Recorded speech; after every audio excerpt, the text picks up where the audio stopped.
we're going to talk about social media best practices. I'm Erica Smith. And I'm Andrew Huber. And we want to give a shout out to our Facebook Live people. Hey, Facebook Live. Howdy. Okay. So I want to get a sense, how many of you have a business page on Facebook or Instagram for your real estate business?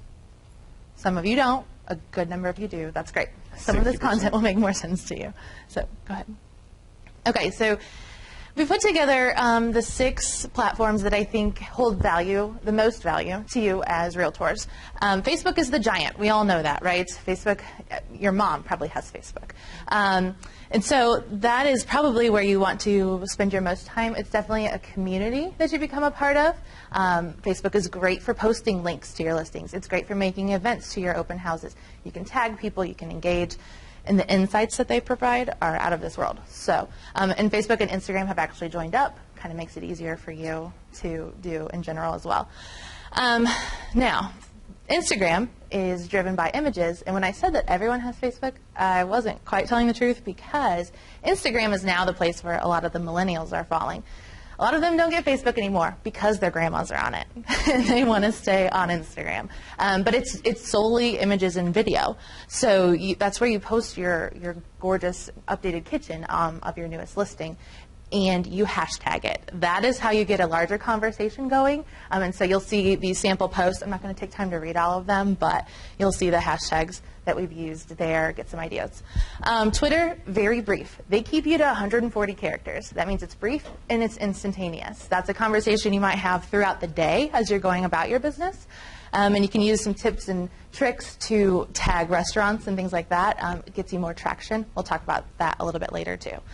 Pinterest, definitely a community of idea sharing. Okay, so not necessarily you're going to be like, hey, look at my newest listing, because that listing hopefully won't be on the market very long, right?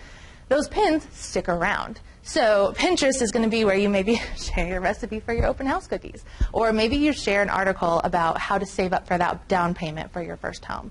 It's where you're going to assert your subject matter expertise in those areas. Snapchat, that is just going to go to your community that's already on your phone. So you're reaching out and showing your clients, past clients, maybe some open house contacts you just picked up about what you're doing on Sunday at your open house. It's going to go to those people that they can see it on the story, or you can send it directly to them, and they can see that you're out there, you're in the field, you're working, and you know what you're doing. LinkedIn, also not really a place you're going to put your newest listings, but it's going to be where you assert your professionalism and where you're going to assert that you know what you're doing. Maybe you just became an accredited staging professional. Share that on there.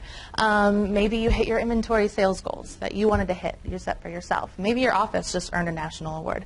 Share that on there, okay? It's a professional environment, not necessarily your marketing environment. All right, so you just said a lot. That leaves me with 3 questions. So it sounds like out of these 6, these first 5 are what you're going to want to use to kind of promote like a listing that you have, whereas the 6th one, LinkedIn, you're basically just bragging about you as a professional, right? Right. And then my second question would be, as far as if I'm looking for I have a listing for like a starter home, so I'm targeting like a younger demographic, I would more or less want to use Instagram and Snapchat. Right. Snapchat will reach out to people already in your phone, though. So Instagram is where you can join other conversations and reach people that maybe you don't know yet. But they're going to know you because you hashtag Broad Ripple, and they're seeing what's happening in Broad Ripple because they're going out on the weekend. Okay, so we have some sample posts up here to show you what it's going to look like. And how to generate organic likes and things like that. So our fake listing here in the heart of Broad Ripple. So Facebook, you can check in at places. That's going to, anyone that likes that place then, Broad Ripple Avenue, it's more likely to wind up on their news feed. It's not just going to go out to your friends. It's going to go to the people that follow Broad Ripple Avenue or Broad Ripple, Indiana. Can you see that it's highlighted in blue there? That means we put a little @ symbol, and it's tagging anyone else that likes that thing on Facebook. So, and then also your link is going to post a beautiful picture, and you can direct that traffic back to your website or the MyBoard website, and you can track views on that as well. So put whatever link you want in there, but make sure it always goes back to you, right? Instagram, briefer message. Okay, you're not limited necessarily, but you want to keep it brief, and then use those hashtags to get more traction. And post a picture, use a fun filter if you want. Twitter, even more brief, and you might even need to use a URL shortener. If you Google that real quick, it is a tool that's going to take your URL that's 26 characters and knock it down to about 10. So that gives you room for another hashtag. Very important on Twitter. And LinkedIn, one second. LinkedIn, not necessarily, again, a place you want to put your listing. So put the emoji. Don't do it. Okay, go ahead. On Instagram, I see that there's a sentence that's half. If you, oh, yes, so I use This emojis. is us attempting to be hip. Yes. This is my attempt at reaching millennials. I use emojis. The kitchen is, and it has heart eyes, a little difficult to see, and 100. Basically, it's amazing. You don't have to use emojis. It was an attempt. And you can use regular verbiage. It fail as well. What? It doesn't seem like it worked very well, but On a different audience, it makes You need to know your sense. demographic. If you- Your kids and your grandkids would love it, I swear. Right. If you look at their text messages, you see how many of those they use versus words. If you've ever heard someone say keep it 100, that means like they're doing good. I've learned that through the internet. Go ahead. So basically, though, Yep. what I kind of got from this, and I'm going to be honest with you guys, I kind of took like a break from social media for a while. I just thought that it got a little too invasive, but it's so imperative for advertising, mainly free advertising, that a lot of questions that when I met with Erica is why does it matter to check in here? Why does it matter to have all these hashtags? And you say things like traction and visibility, and what she's really just saying is that it's just more opportunities and more ways that all of this social media is interconnected, that it's going to get more traffic. There's going to get more eyes on your listing by checking in, by checking into neighborhoods, by using all these different hashtags. And Erica, we did the research. You can, when you start to type in a hashtag, it'll suggest these are the most popularly used hashtags at this point. So start to type it in, and you'll notice Broad Ripple, home buyers, dream home. And these are hashtags that people all across the internet are using, and you can click on those hashtags and see other entrances on social media platforms that share that hashtag. So basically, everything that you see in blue, it's just giving you more free opportunities for free advertising. Right. Next up. Yep, let's go. So do's and don'ts of social media. There are social rules for social media. So do schedule your posts. I know you are all busy realtors, okay? So Facebook and Twitter especially have made that easier for you. So on a Tuesday afternoon, you can log into Facebook and you can schedule your posts for the rest of the week. You don't have to remember to do it every other day or whatever kind of schedule you want to keep to. You can post your new listing, you can post a new article, blah, blah, blah. Schedule it all at once and it will post. And you can have fun with scheduling. Make sure you want to hit the lunch hour, right? I shouldn't say this, but it's true. Hit rush hour because people are on their phones in the car, unfortunately. 8 p.m., maybe the kids are in bed and parents are lounging on the couch. They have time to look at their phone. So just think about those things as you're scheduling too. Videos and photo will always perform better. We're live right now, and the session from this morning, just an hour ago, already had 455 views. So photo and video are huge. You have to get comfortable with that camera. And when you go live right now on Facebook, it tells all of your friends and all of your followers. It gives them a little notification, so they have to look at you. So mind your content. This is going out to the public. When you use that hashtag, it can be international, and they will see it. Make sure you're sharing things that you want to promote your brand. Just remember that you have a personal page and you have a business page. Hold on, Erica, but I have such an important opinion that I need the whole world to hear. You do. Is there any options that I can do where I can maintain a brand but let everyone know my opinion on the government's job and social issues? Is there a way that I can separate those two? Well, you can have a personal page and your business page. And how much is that going to cost me? $0. But you use the same password, same login, but they're linked for you. You'll go up in the right-hand corner, you switch your identity to your business page, and then you're all professional. But back on your personal page, maybe you just shared a video with kittens and puppies, right? So you can keep that separate, but just remember, who you are when you're posting. Post content that will enhance your real estate brand. Okay, it doesn't have to be just your new listings or a home that you just sold. It can be the housing market stats. It can be neighborhood information that you pulled from RPR. It could be that the HSE girls swim team just won state again. You can post things about your community to let people know, hey, I'm active in the community. I know my community and where I'm selling homes. Engage with your followers. So when people comment things, like it. Maybe respond back to them. Just let them know that you're listening and that you're there, and be a friendly face. Schedule your posts, and then generate organic likes. Again, that's through anything that was blue on the posts you saw previously. So we're checking in at places, we're tagging people. Maybe you're at a closing with your clients. If they're okay with it, tag them in that post. And invite your friends.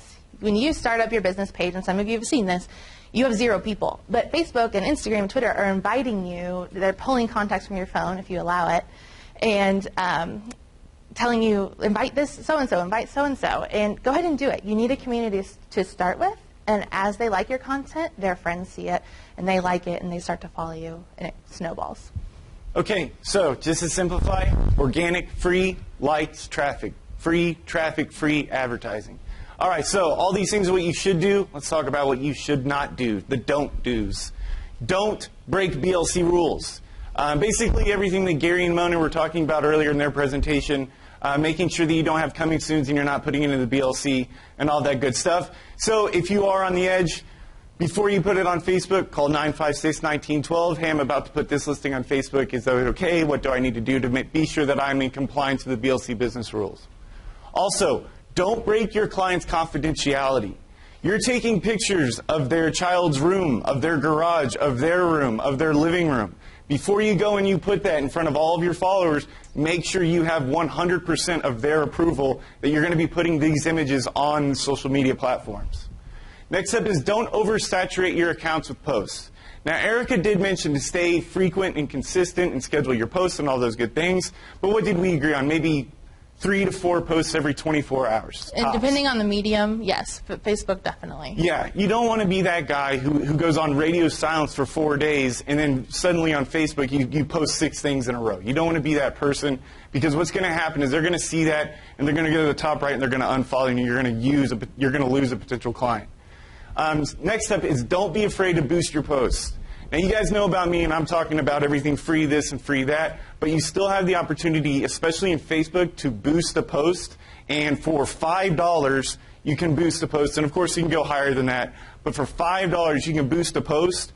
And if you guys are unfamiliar, I run a page called Ask My Board. It's a Facebook page. You should like it, by the way. I run that.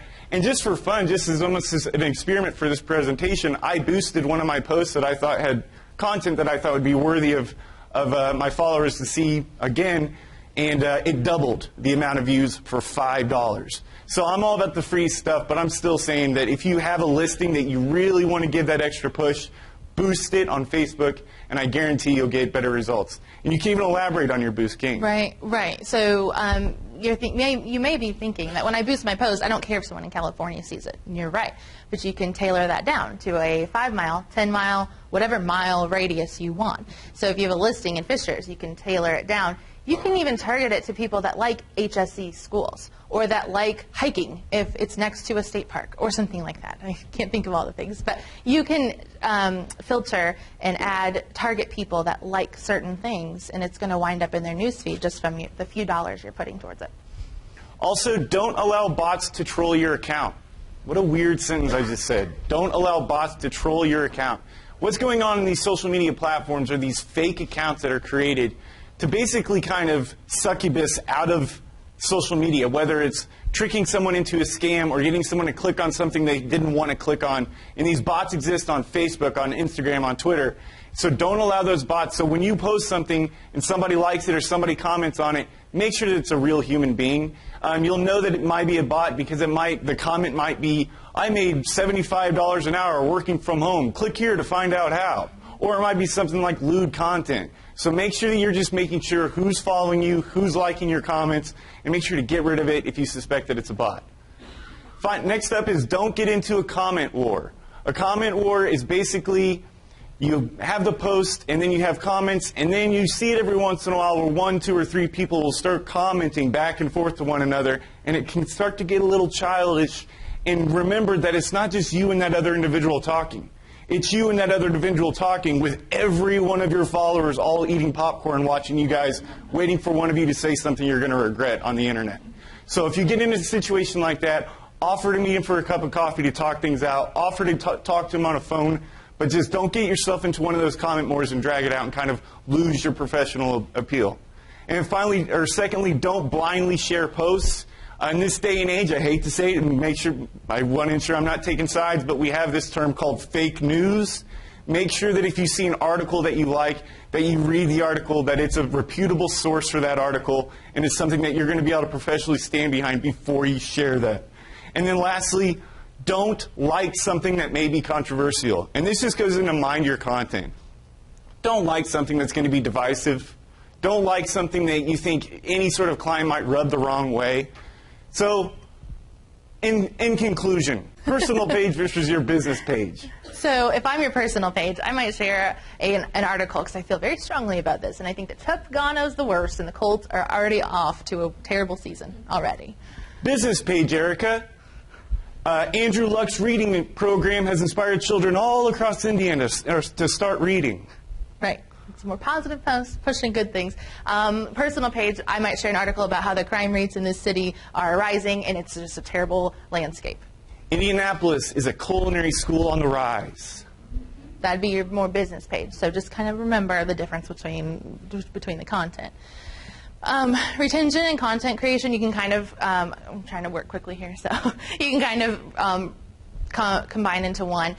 Post content that your users are going to want to see. Okay, maybe it's an article about home improvement that boosts your home value. Okay, you're an expert on that. Let them know about it. Maybe it's an article about your community and the new multi-million-dollar ice rink that they're going to put in there. What do you know about it? And are you going to share that news update with your followers? Make them think that you're a valid news source, basically, on your social media accounts, in addition to a property expert. And then once again, I just wanted to reiterate the paid advertising. I don't want to encourage you to use that because there's just so many great opportunities with the tagging and hashtags and whatnot to get free organic likes. But just remember that it still is an opportunity to do that. And then finally, remember, the internet never forgets. So with that, it just brings everything full circle to remember, especially if you're on your business page, to think before you like, think before you share, and think before you post. Awesome. And with that... Any questions? Okay. All right, thank you.